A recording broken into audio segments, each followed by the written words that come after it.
तो दोस्तों एक बार फिर से स्वागत है आप सभी का आपके अपने favourite English learning channel scholar English पर।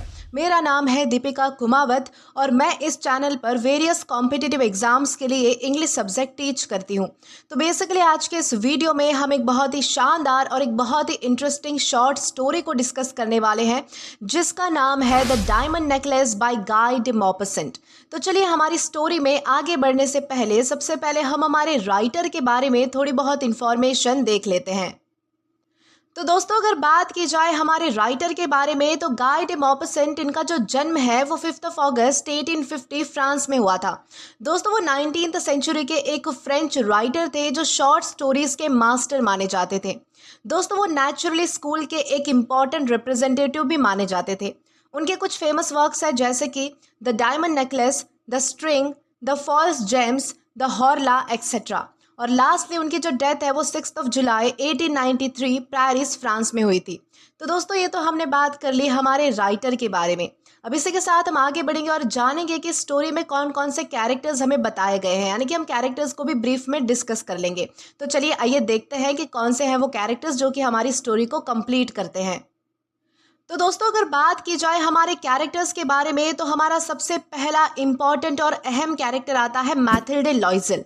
दोस्तों ये जो है वो स्टोरी की सेंट्रल कैरेक्टर है। ये एक ब्यूटीफुल, चार्मिंग और एम्बिशियस औरत है। इसे लग्जरी और फैंसी लाइफ जीने की बहुत ही स्ट्रांग इच्छा है, यानी कि बहुत ही स्ट्रांग डिजायर है। अपनी मिडिल क्लास लाइफ से ये बिल्कुल हमेशा मतलब कि दुखी और डिससेटिस्फाइड रहती है। इसे लगता है कि वो इससे काफ़ी बेटर लाइफ डिजर्व करती है और शो ऑफ और दूसरों से बेटर दिखने की चाह उसकी सबसे बड़ी वीकनेस है। इसी के बाद हमारा सेकंड इंपॉर्टेंट कैरेक्टर आता है मॉन्जर लॉइजल। दोस्तों ये जो है वो मैथिल्डे का हस्बैंड है। ये एक सिंपल, ऑनेस्ट और हार्ड वर्किंग आदमी है। अपनी वाइफ को खुश देखने के लिए वो हर पॉसिबल सैक्रिफाइस करता है। अपनी ज़रूरतों और ख्वाहिशों को पीछे रखकर मैथिल्डे की डिमांड्स पूरी करता है और ये प्रैक्टिकल और समझदार है, लेकिन मैथिल्डे की खुशी के लिए गलत फैसले भी ले लेता है। तो ये तो था हमारा सेकेंड कैरेक्टर। और दोस्तों इसके बाद हमारा थर्ड इंपॉर्टेंट कैरेक्टर आता है मैडम फॉरेस्टियर। दोस्तों इसे जो है वो स्टोरी में जीन इस नाम से भी जाना जाता है, यानी कि इनका जो दूसरा नाम है वो जीन है। ये मैथिल्डे की स्कूल टाइम की फ्रेंड है। एक रिच, काइंड और जेनरस औरत है। मैथिल्डे को बिना सोचे समझे अपनी ज्वेलरी उधार दे देती है। ये एक सिंपल नेचर की औरत है और ज़्यादा दिखावे पर बिलीव नहीं करती है और इसी का नकली नेकलेस ही पूरी कहानी का टर्निंग पॉइंट बन जाता है। तो दोस्तों यही हमारे कुछ मतलब कि इंपॉर्टेंट कैरेक्टर्स है। साथ ही साथ और भी कुछ माइनर कैरेक्टर्स है जो कि हम जो स्टोरी को पढ़ते पढ़ते समझ ही लेंगे। तो चलिए इसी के साथ हम आगे बढ़ते हैं हमारी स्टोरी की तरफ और शुरू करते हैं हमारी स्टोरी को। अब दोस्तों हमारी स्टोरी की शुरुआत कुछ ऐसे होती है कि मैथिल्डे लॉइजल एक बहुत ही सुंदर और चार्मिंग लड़की है, लेकिन उसका जो जन्म है वो एक सिंपल काम करने वाले परिवार में हो गया। जैसे किस्मत ने उसके साथ कोई गलती ही कर दी हो। उसके पास ना तो शादी के लिए पैसा था, ना कोई स्ट्रॉन्ग बैकग्राउंड था और ना ही कोई चांस था कि कोई अमीर और रिस्पेक्टेड आदमी उसे नोटिस करे और उससे शादी करे। और इसी वजह से क्या हुआ कि उसकी शादी मजबूरी में एक एजुकेशन मिनिस्ट्री के एक छोटे से क्लर्क से हो गई। उसकी चॉइसेस सिंपल इसलिए थी क्योंकि उसने ज़िंदगी में कभी लग्जरी देखी ही नहीं थी, लेकिन वो दिल से बिल्कुल भी खुश नहीं थी क्योंकि उसे लगता था कि वो इससे बेटर लाइफ डिजर्व करती है। आगे राइटर समझाते हैं कि औरतों के लिए जात या फिर क्लास का कोई मतलब ही नहीं होता। उनकी असली पहचान उनकी ब्यूटी, ग्रेस, स्मार्टनेस और नेचुरल एलिगेंस से होती है। अगर किसी लड़की में ये सारी क्वालिटीज़ हो तो वो चाहे गरीब एरिया से हो या फिर अमीर घर से, उसका लेवल सेम होता है। और इसीलिए एक झोपड़ी में रहने वाली लड़की भी अपनी क्वालिटीज़ के दम पर सबसे बड़ी लेडी के बराबर हो सकती है। दोस्तों आगे बताया जाता है कि मैथिल्डे हमेशा दुखी रहती थी क्योंकि उसे लगता था कि वो हर तरह की नज़ाकत और लग्जरी के लिए पैदा हुई है। उसे अपने घर की गरीबी बहुत ही ज़्यादा चुभती थी। घर की सस्ती दीवारें, पुरानी कुर्सियाँ और बदसूरत पर्दे उसे बिल्कुल भी पसंद नहीं थे। जो चीज़ें उसके जैसे बैकग्राउंड की बाकी औरतों को नॉर्मल लगती थी, वही चीज़ें उसे इंसल्ट जैसी फील होती थी। जब वो अपने घर में काम करने के लिए आने वाली छोटी ब्रेटॉन मेड को देखती थी तो उसे अपनी ज़िंदगी पर और ज़्यादा अफसोस होता था और वो ऐसे सपने देखने लगती थी जिनका पूरा होना मुश्किल था। वो अपने दिमाग में एक रॉयल और रिच लाइफ इमेजिन करती थी जहां पर बड़े हॉल्स, महंगी डेकोरेशंस, शानदार फर्नीचर, सर्वेंट्स और कंफर्ट भरा इन्वायरमेंट होता। साथ ही वो छोटी एलिगेंट पार्टीज के भी सपने देखती थी जहां पर फेमस और पावरफुल लोग आते जो उसे स्पेशल अटेंशन देते और जिस अटेंशन को देखकर बाकी सारी औरतें उससे जेलस फील करती। ये सब उसके अंदर की ख्वाहिशों को दिखाता है और ये भी दिखाता है कि वो अपनी रियल लाइफ से कितनी ज़्यादा डिससेटिस्फाइड थी। दोस्तों आगे बताया जाता है कि मैथिल्डे जब एक गोल टेबल पर बिछे 3 दिन पुराने टेबल क्लॉथ के सामने अपने सिंपल से घर में अपने पति के साथ नॉर्मल डिनर करने बैठती थी, तब उसका पति जो है वो सूप के बर्तन का ढक्कन हटाते हुए खुशी से बोलता था कि आहा स्कॉच सूप, इससे ज़्यादा बेटर और क्या हो सकता है। तब मैथिल्डे का मन वहाँ पर होता ही नहीं था। उसके दिमाग में हमेशा रिच और रॉयल लाइफ चलती रहती थी, जहाँ पर फाइन डाइनिंग, चमकती silver items, beautiful wall hangings और शानदार इन्वायरमेंट होता। दोस्तों वो सिर्फ खाने के बारे में ही नहीं बल्कि उस पूरे क्लासी एटमॉस्फेयर का सपना देखती थी जहां पर लोग प्यार भरी बातें करते और सब कुछ एलिगेंट होता। आगे बताया जाता है कि मैथिल्डे के पास ना ही तो कोई अच्छे कपड़े थे, ना ही कोई गहने थे और ना ही कुछ और यही सब चीज़ें उसे सबसे ज़्यादा पसंद थी। उसे लगता था कि वो इन्हीं सब चीज़ों के लिए बनी है। वो दिल से चाहती थी कि लोग उससे इम्प्रेस हो, उसकी तरफ अट्रैक्ट हो, उसे बहुत ज़्यादा पसंद करे और हमेशा उसके तलाश में रहे।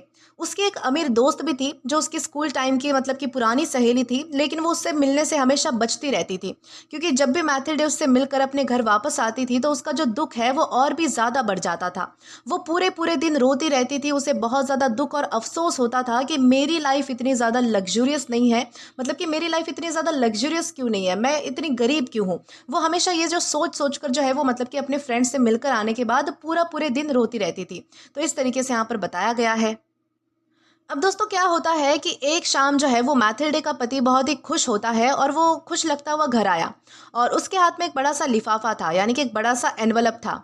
उसने बहुत ही खुश होकर मैथिल्डे से कहा कि ये लो तुम्हारे लिए कुछ है। और मैथिल्डे ने तुरंत लिफाफा फाड़ कर उसमें से एक प्रिंटेड कार्ड निकाला जिसमें लिखा हुआ था कि एजुकेशन मिनिस्टर और उनकी जो वाइफ है मैडम रामपुन्यू, उसने जो है वो मॉन्जर और मैडम लॉइजल को 18 जनवरी मंडे की शाम मिनिस्ट्री में होने वाली पार्टी में आने का इनविटेशन दिया है। जहां उसके पति को लग रहा था कि मैथिल्डे बहुत ही ज्यादा खुश हो जाएगी, वहीं उसने गुस्से और चिड़चिड़ेपन के साथ इनविटेशन को टेबल पर फेंक दिया और वो धीरे से बोली कि मैं इसका क्या करूं। मैथिल्डे का पति हैरान होते हुए बोला कि अरे डार्लिंग, मुझे लगा कि तुम्हें तो अच्छा लगेगा, तुम वैसे भी कहीं बाहर नहीं जाती और ये एक बहुत ही बड़ी पार्टी है। इस इनविटेशन को लाने में मुझे बहुत ही मेहनत करनी पड़ी। हर कोई चाहता है कि ये जो इनविटेशन है वो उसे मिले, लेकिन ये बहुत ही सिलेक्टेड लोगों के लिए होता है और क्लर्क्स को तो बहुत ही कम मिलता है। तुम अगर इस पार्टी में जाओगी तो तुम सभी बड़े बड़े और इम्पोर्टेंट लोगों से मिलोगी। मैथिल्डे अपने पति को गुस्से में घूरते हुए बोलती है कि क्या तुमने कभी सोचा है कि मैं ऐसी पार्टी में पहन के क्या जाऊंगी। एक्चुअली मैथिल्डे के पति ने इस बारे में कभी सोचा भी नहीं था, तो वो अटक अटक कर बोलता है कि अरे वही ड्रेस पहन लेना जो तुम थिएटर जाते वक्त पहनती हो, वो एक्चुअली मुझे तुम पे काफ़ी अच्छी लगती है। जब उसने देखा कि उसकी वाइफ रोने लगी है तो वो बिल्कुल ब्लैंक हो गया और समझ नहीं पाया कि क्या किया जाए। दोस्तों मैथिल्डे की आंखों के कोने से दो बड़े आंसू जो है वो धीरे धीरे बहते हुए होठों के पास तक आ जाते हैं। तो उसका जो पति है वो घबरा कर बोलता है कि एक्चुअली तुम्हें हो क्या गया है, मुझे बताओ तो सही कि प्रॉब्लम क्या है। दोस्तों लेकिन मैथिल्डे ने थोड़ी हिम्मत जुटाकर अपना दुख संभाला, अपने भीगे हुए गाल पहुंचते हुए शांत आवाज में बोली कि कुछ नहीं, बस मेरे पास पहनने के लिए कोई ड्रेस नहीं है, इसलिए मैं इस पार्टी में नहीं जा सकती। तुम ये इनविटेशन अपने किसी दोस्त को दे दो जिसकी वाइफ मुझसे ज़्यादा अच्छी तरीके से रेडी होकर इस पार्टी में जा सके। दोस्तों ये सुनकर उसका जो पति है वो अंदर से टूट जाता है। उसने प्यार से समझाते हुए मैथिल्डे से कहा, देखो मैथिल्डे, एक ठीक ठाक ड्रेस का खर्चा कितना आ सकता है जो तुम बाद में भी पहन सको, जो ज़्यादा फैंसी ना हो, बस सिंपल सी हो। मैथिल्डे कुछ सेकंड्स तक चुप रही, दिमाग में कपड़ों का दाम का अंदाज़ा लगाती रही और साथ ही साथ ये भी सोचती रही कि मैं कितनी अमाउंट बोलूँ जिससे कि मेरा पति मुझे मना भी ना करे और मुझे पार्टी में जो है वो कपड़ों को लेकर शर्मिंदा भी ना होना पड़े, मतलब कि मेरी ठीक ठाक से अच्छी सी मतलब कि ड्रेस बन जाए। आखिर थोड़ी हिचकिचाहट के साथ मैथिल्डे बोलती है कि मुझे एग्जैक्ट तो नहीं पता, पर शायद 400 फ्रैंक्स में हो जाएगा। ये सुनकर मैथिल्डे के पति का मुंह उतर जाता है, क्योंकि दोस्तों ये वही अमाउंट थी, ये वही रकम थी जो वो एक बंदूक खरीदने के लिए बचा रहा था, ताकि अगले गर्मियों में वो अपने दोस्तों के साथ नैंटेरे के मैदान में शूटिंग के लिए जा सके, जहां पर वो अक्सर मतलब कि संडे को शिकार करने के लिए जाते थे। फिर तो भी उसने कहा कि ठीक है, मैं तुम्हें 400 फ्रैंक्स दे दूंगा, लेकिन इस पैसे से सच में एक बहुत ही ब्यूटीफुल ड्रेस खरीदना जो तुम्हें आगे भी मतलब कि काम आ सके, तुम इसे बाद में भी पहन सको। इस तरीके से जो है वो मैथिल्डे का पति मैथिल्डे से कहता है। दोस्तों पार्टी का जो दिन है वो पास आता जा रहा था और मैथिल्डे उदास, बेचैन और नर्वस लग रही थी। हाँ, उसकी जो ड्रेस है वो रेडी हो चुकी थी, लेकिन वो फिर भी उदास लग रही थी। एक शाम उसके पति ने उससे कहा कि तुम्हें क्या हो गया है, पिछले 3 दिन से तुम बहुत ही अजीब बिहेव कर रही हो। तो मैथिल्डे कहती है कि मैं बहुत ज़्यादा दुखी हूँ क्योंकि मेरे पास पहनने के लिए कोई ज्वेलरी नहीं है, एक भी स्टोन नहीं है। मैं पार्टी में अगर ऐसे जाऊंगी तो बहुत ही ज़्यादा बुरी लगूंगी। मुझे लगता है कि मैं इस पार्टी में जाने से तो अच्छा है कि ना ही जाऊं। तो उसका पति कहता है कि फ्लावर्स पहन लो, इस सीज़न में वो काफ़ी फैशन में होते हैं। वैसे भी 10 फ्रैंक्स में तुम 2 या फिर 3 बहुत ही सुंदर रोजेस ले सकती हो। लेकिन मैथिल्डे मान ही नहीं रही थी। उसने कहा कि नहीं, बहुत सारी अमीर औरतों के बीच में गरीब लगना सबसे ज़्यादा बेइज्जती वाली बात होती है। उसका पति गुस्से से बोला, मैथिल्डे तुम कितनी ज़्यादा स्टूपिड हो। मैडम फॉरेस्टियर के पास जाओ और उससे जो है वो ज्वेलरी उधार मांग लो। तुम उसे काफ़ी अच्छी तरह से जानती भी हो। ये सुनते ही मैथिल्डे खुशी से चिल्लाई कि हाँ, ये तो सही है। मैंने तो इस बारे में सोचा ही नहीं था कि मैं जो है वो मतलब कि किसी से ज्वेलरी भी उधार ले सकती हूँ। अब दोस्तों अगले ही दिन वो अपनी दोस्त के पास गई और अपनी प्रॉब्लम बताई। मैडम फॉरेस्टियर अपनी ड्रेसिंग टेबल के पास गई, एक बड़ा सा बॉक्स उठाया और मैथिल्डे के पास ले आई और उससे कहा कि चूज करो माय डियर, तुम जो चाहे वो ले सकती हो। सबसे पहले मैथिल्डे की नज़र कुछ ब्रेसलेट्स पर पड़ी, फिर एक मोतियों का नेकलेस दिखा, फिर सोने और जेम्स का बना हुआ एक वेनेशियन क्रॉस था जो कि बहुत ही फाइन काम से बना हुआ था। वो मिरर के सामने ज्वेलरी पहन पहन कर ट्राई कर रही थी, थोड़ी कंफ्यूज थी और बार बार जो है वो मैडम फॉरेस्टियर से पूछ रही थी कि क्या कुछ और नहीं है तुम्हारे पास। तभी मैडम फॉरेस्टियर ने कहा कि हाँ है, तुम खुद ही देख लो, मुझे नहीं पता कि तुम्हें सबसे ज़्यादा क्या पसंद आएगा। तभी अचानक उसकी नज़र एक काले सैटिन बॉक्स पर पड़ती है जिसमें एक बहुत ही शानदार और एक बहुत ही सुंदर डायमंड नेकलेस था। उसे देखते ही उसका जो दिल है वो जोर जोर से धड़कने लगा। जैसे ही उसने उस नेकलेस को उठाया उसके हाथ कांपने लगे। उसने वो नेकलेस अपनी हाई नेक ड्रेस के ऊपर पहना और कुछ पल के लिए बस वो खुद को ही देखती रही और बहुत ही खुश थी, वो खुद में खो चुकी थी। फिर थोड़ी घबराहट और हिचकिचाहट के साथ उसने अपनी दोस्त से पूछा कि क्या तुम मुझे बस यही वाला नेकलेस, सिर्फ यही वाला पीस मुझे उधार दे सकती हो। तो उसकी दोस्त ने कहा कि हाँ क्यों नहीं, बिल्कुल तुम ये ले जा सकती हो। और तभी मैथिल्डे खुशी से अपनी दोस्त से लिपट गई, उसे पागलपन से गले लगाया और अपना कीमती खजाना लेकर वहां से चली गई। अब दोस्तों पार्टी का दिन आ गया। मैथिल्डे लॉइजल पूरी पार्टी की जान बन गई। वहां पर मौजूद सब औरतों में वो सबसे ज्यादा सुंदर लग रही थी, स्टाइलिश, ग्रेसफुल, मुस्कुराती हुई और खुशी से बिल्कुल खुद को भूल चुकी थी। सारे आदमी उसे देख रहे थे, उसका नाम पूछ रहे थे, उसे इंट्रोड्यूस करवाने की कोशिश कर रहे थे। सारे अंडर सेक्रेटरीज ऑफ स्टेट उसके साथ डांस करना चाहते थे, यहाँ तक कि मिनिस्टर ने भी उसे नोटिस किया। अब दोस्तों मैथिल्डे जो है वो बिल्कुल पागलपन में डांस कर रही थी, पूरी मस्ती और खुशी के साथ। उसे किसी भी चीज़ की परवाह नहीं थी। अपनी खूबसूरती की जीत, अपनी सक्सेस के घमंड और सब लोगों से मिल रही तारीफ और अटेंशन ने उसे खुशी के बादल में लपेट लिया था। उसे लग रहा था जैसे कि उसके दिल की सबसे बड़ी जीत हो गई हो। सुबह लगभग 4 बजे वो पार्टी से निकली और रात के 12 बजे के बाद से उसका जो पति है वो छोटे से खाली कमरे में ऊँग रहा था 3 और आदमियों के साथ, जिनकी जो वाइफ्स है वो पार्टी को एंजॉय कर रही थी। उसने घर जाने के लिए लाए हुए कपड़े जो है वो मैथिल्डे के कंधों पर डाल दिए, जो कि बिल्कुल सिंपल और रोज वाले कपड़े थे, जो कि उसकी शानदार बॉल ड्रेस के सामने बहुत ही गरीब से लग रहे थे। उसे ये जो बात है वो तुरंत महसूस हो गई और वो वहां से जल्दी निकलना चाहती थी, ताकि बाकी औरतें जब अपनी महंगी फर पहन रही हो तो उसे कोई भी नोटिस ना करे। लॉइजल ने उसे रोका और कहा कि थोड़ा रुक जाओ मैथिल्डे, बाहर बहुत ही ज्यादा ठंड है, तुम्हें सर्दी लग जाएगी। मैं अभी जाकर जो है वो गाड़ी ले आता हूँ। लेकिन दोस्तों मैथिल्डे ने जो है वो अपने पति की बात नहीं सुनी और जल्दी जल्दी वो सीढ़ियां उतर गई। जब दोनों सड़क पर आए तो उन्हें कोई कैब नहीं मिली। वो दोनों जो है वो कैब ढूंढने लगे और दूर से जाते हुए ड्राइवर्स को आवाज लगाने लगे। वो दोनों मायूस और ठंड से कांपते हुए सेन नदी की तरफ चले गए। आखिर में उन्हें रोड के किनारे एक पुरानी सी रात में चलने वाली गाड़ी मिल गई, जो सिर्फ अंधेरा होने के बाद ही पेरिस की सड़कों पर दिखती थी, जैसे कि दिन की रोशनी में अपनी शैबी हालत पर शर्माती हो। वो गाड़ी जो है वो उन्हें रूई डे मार्टर्स वाली उनके घर के दरवाजे तक ले आई और उदासी के साथ वो अपने फ्लैट की सीढ़ियां चढ़ गए। मैथिल्डे के लिए जो है वो ये सब कुछ खत्म हो चुका था और वही दूसरी तरफ उसका जो पति है वो ये सोच रहा था कि उसे सुबह जो है वो 10 बजे ऑफिस पहुंचना है। उसने अपने जो है वो कंधों से वो कपड़े उतारे जिनमें उन्हें जो है उसने जो है वो खुद को लपेट रखा था, ताकि वो शीशे के सामने खुद को पूरी शान में देख सके। लेकिन अचानक जो है वो मैथिल्डे के मुंह से चीख निकल गई जब उसने ये देखा कि वो जो नेकलेस है वो उसके गले में है ही नहीं। उसका पति जो कि आधे कपड़े उतार चुका था वो बोला कि क्या हो गया है तुम्हें। तो वो बिल्कुल घबराई हुई उसकी तरफ मुड़कर बोली कि मैडम फॉरेस्टियर का जो नेकलेस है वो अब मेरे पास नहीं है। तो वो हैरानी से उछल पड़ा और बोला कि ये कैसे हो सकता है। दोनों ने ड्रेस की सिलवटों में, कोट के फोल्ड्स में, पॉकेट्स में, हर जगह पर ढूंढा लेकिन वो कहीं भी नहीं मिला। तो उसके पति ने पूछा कि तुम्हें यकीन है ना कि बॉल से निकलते वक्त तुमने वो नेकलेस पहना हुआ था? तो मैथिल्डे कहती है कि हाँ, मिनिस्ट्री के हॉल में मैंने उसे टच भी किया था। तो इसी बात पर उसका पति कहता है कि लेकिन अगर सड़क पर गिरा होता तो शायद गिरने की हमें आवाज़ आती। तो मैथिल्डे कहती है कि बिल्कुल शायद आती, मुझे नहीं पता। तो लेकिन तुमने कैब का नंबर देखा था क्या? तो वो कहता है कि मैंने नहीं देखा, तुमने भी तो नोटिस नहीं किया होगा, है ना? तो मैथिल्डे कहती है कि हाँ, मैंने भी कैब का जो नंबर है वो नहीं देखा। अब दोस्तों, इस इंसिडेंट के बाद जो है वो मैथिल्डे और उसका जो पति है वो एक दूसरे को देखते ही रह गए, बिल्कुल शॉक में। आखिर में लॉयजल ने अपने जो कपड़े हैं वो फिर से पहने और मैथिल्डे से कहा कि मैं उस सारी जगह पर ढूंढने की फिर से कोशिश करूंगा जहां पर भी हम चले थे, शायद मुझे कुछ ना कुछ मिल ही जाए। और वो इसी थॉट को लेकर जो है वो घर से बाहर निकल गया। मैथिल्डे अपनी इवनिंग ड्रेस में ही एक कुर्सी पर बैठी रही और इतनी ज़्यादा थक गई थी कि वो बेड तक भी नहीं जा सकती थी। दोस्तों, लॉयजल ने जो है वो पूरे दिन भर उस नेकलेस की तलाश की लेकिन उसे कुछ भी नहीं मिला। वो पुलिस स्टेशन गया, न्यूज़पेपर में ऐड दिए, रिवॉर्ड ऑफर किया, कैब कंपनीज के पास गया, हर जगह जहां पर थोड़ी सी भी उम्मीद थी उसे ढूंढने की कोशिश की। रात को जब लॉयजल वापस आया तो उसका चेहरा बहुत ही थका हुआ था और उसे कुछ भी नहीं मिला था।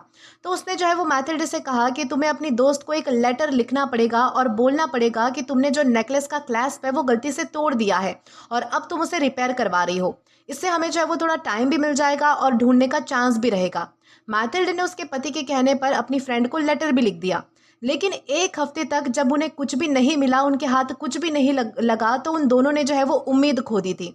लॉयजल, जो कि अब चेहरे से 5 साल बूढ़ा लगने लगा था, उसने जो है वो मैथिल्डे से कहा कि अब हमें नेकलेस के डायमंड्स का रिप्लेसमेंट देखना पड़ेगा।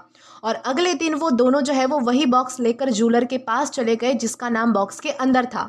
जूलर जो है वो अपनी बुक्स को जो है वो चेक करने लगा और उसने कहा कि मैडम, ये जो नेकलेस है वो मैंने नहीं बेचा है, शायद मैंने सिर्फ इसका क्लास प्रिपेयर किया होगा।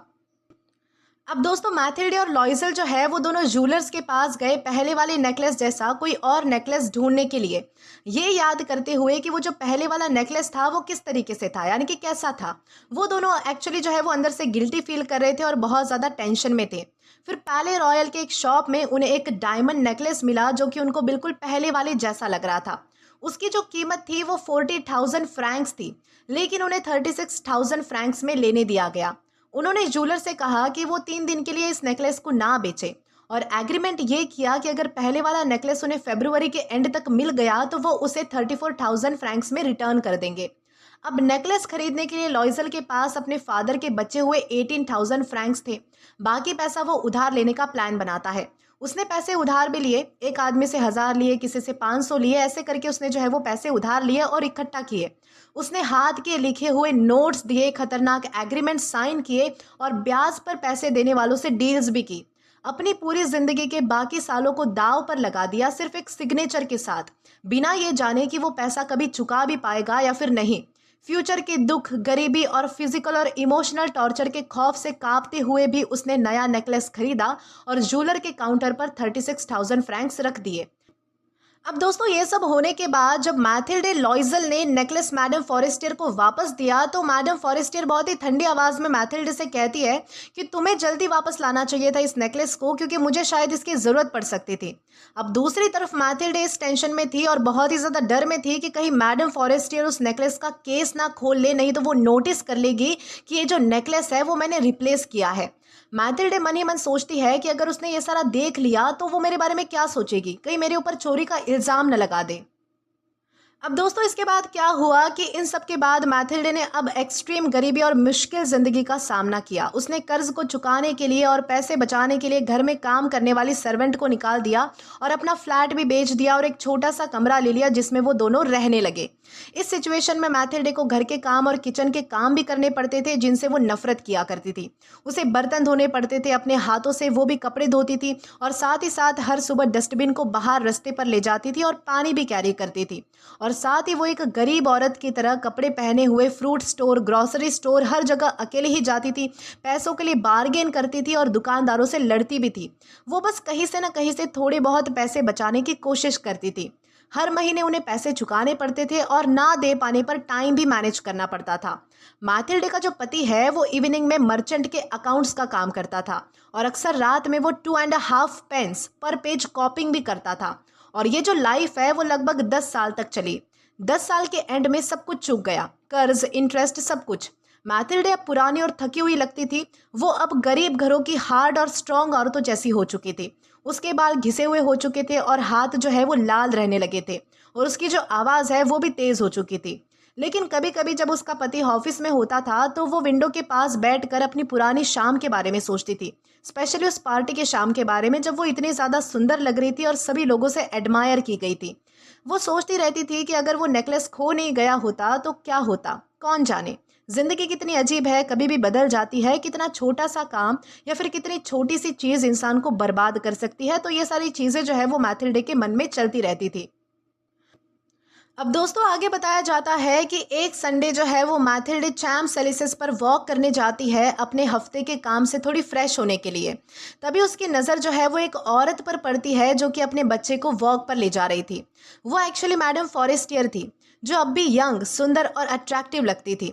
मैथिल्डे को उसे देखकर अपने दिल में एक अजीब सा इमोशन महसूस हुआ और वो सोच रही थी कि क्या मुझे मेरी फ्रेंड से बात करनी चाहिए या फिर नहीं करनी चाहिए। लेकिन साथ ही साथ वो ये भी सोचती है कि अब तो मैंने सारा कर्ज भी चुका दिया है, तो शायद इसे अब सब कुछ सच सच बता ही देना चाहिए। दोस्तों इसी सोच के साथ मैथिल्डे अपनी फ्रेंड के पास गई और बोली, गुड मॉर्निंग जिनी। तभी मैडम फॉरेस्टर को हैरानी और कन्फ्यूजन हुई। उसने सोचा कि एक गरीब औरत इतनी फेमिलियर होकर कैसे बात कर रही है, मैं तो इसे जानती भी नहीं हूँ।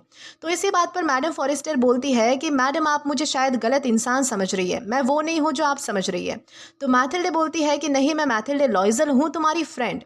इसी बात पर मैडम फॉरेस्टर बहुत ही शौक होते हुए बोलती है कि ओ मेरी पुअर मैथिल्डे, तुम कितनी ज़्यादा बदल चुकी हो। तो मैथिल्डे बोलती है कि हाँ, मैं जब से तुमसे मिली थी तब से काफ़ी मुश्किल वक्त देखा है मैंने, और बहुत दुख भी देखा है, और ये सब तुम्हारी वजह से हुआ। तो मैडम फॉरेस्टर पूछती है कि मेरी वजह से कैसे हुआ। तो मैथिल्डे कहती है कि तुम्हें याद है वो डायमंड नेकलेस जो तुमने मुझे पार्टी में पहनने के लिए उधार दिया था, वो एक्चुअली मुझसे खो गया था। इसी बात पर मैडम फॉरेस्टर कहती है कि लेकिन मैथिल्डे, तुमने तो वो नेकलेस मुझे वापस दे दिया था, तो फिर खोया कैसे। तब मैथिल्डे बताती है कि मैंने तुम्हारे लिए एग्जैक्टली सेम वैसा लाकर तुम्हें नया दिया था, और पिछले 10 साल से हम उसके लिए पैसा दे रहे थे। तुम समझ सकती हो हमारे पास इतना पैसा नहीं था, लेकिन अब फाइनली सारा पैसा हमने चुका दिया है, और मैं इस बात से बहुत ज़्यादा खुश भी हूँ। दोस्तों इसी बात पर जो है वो मैडम फॉरेस्टियर बहुत ही हैरान होकर बोलती है कि तुम कहती हो कि तुमने मेरा डायमंड नेकलेस रिप्लेस किया।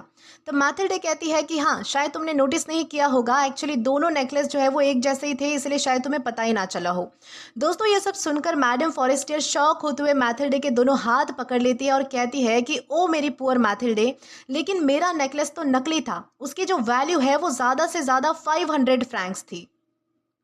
तो दोस्तों इस तरीके से मैथिल्डे को आखिर में सच पता चलता है कि जिस नेकलेस के लिए उसने और उसके पति ने अपनी पूरी ज़िंदगी के 10 साल स्ट्रगल में गुजार दिए, वो असली डायमंड का था ही नहीं, बल्कि सिर्फ नकली था, यानी कि इमिटेशन था। ये सच सुनकर मैथिल्डे को समझ आ जाता है कि उसकी जो ख्वाहिशें, शो ऑफ और दूसरों से बेटर दिखने की जो जिद है, उसने उसकी ज़िंदगी बर्बाद कर दी।